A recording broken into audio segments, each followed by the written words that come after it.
విద్యార్థి దశ నుండే సేవా కార్యక్రమాలను అలవర్చుకోవాలని ఆచార్య నాగార్జున విశ్వవిద్యాలయం ఎన్ఎస్ఎస్ కోఆర్డినేటర్ ఆచార్య వి దివ్య తేజోమూర్తి సూచించారు. స్థానిక జేఎంజే మహిళా కళాశాల దత్తత తీసుకున్న రూరల్ మండల గ్రామం చావవారిపాలెంలో ఎన్ఎస్ఎన్ ప్రత్యేక శిబిరం ఆదివారం ప్రారంభించారు. తొలి రోజు భారతీయ ఓటు హక్కు దినోత్సవం కావడంతో గ్రామంలో ఓటు హక్కు అవగాహనపై ప్రదర్శన చేశారు. 18 ఏళ్లు నిండిన వారు ఓటు హక్కును వినియోగించుకోవాలని, యువతే దేశానికి మూలమంటూ నినాదాలతో కూడిన ప్లకార్డులతో విద్యార్థినులు ప్రదర్శనలో పాల్గొన్నారు.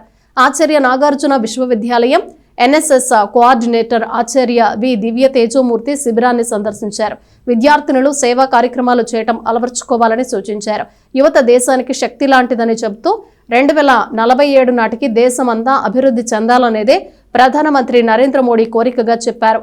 అలాగే మన ఆంధ్ర రాష్ట్రంలో స్వర్ణాంధ్ర స్వచ్ఛాంధ్రగా రాష్ట్రాన్ని రూపొందించాలని ముఖ్యమంత్రి నారా చంద్రబాబు నాయుడు ఆలోచనగా చెప్పారు.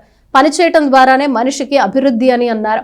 స్పెషల్ క్యాంప్ లో భాగంగా వైద్య శిబిరాన్ని జరిపారు. తెనాలి కోట్నీస్ హాస్పిటల్ డాక్టర్ భీమవరపు సాంబిరెడ్డి వారి సిబ్బందితో బ్లడ్ టెస్ట్, షుగర్, బీపీ టెస్టులు చేశారు. అవసరమైన వారికి మందులను సోమవారం పంపిణీ చేస్తారని తెలిపారు. కార్యక్రమంలో college NSS programme coordinator doctor Dasari Vijayalakshmi, NSS విద్యార్థులు తదితరులు పాల్గొన్నారు.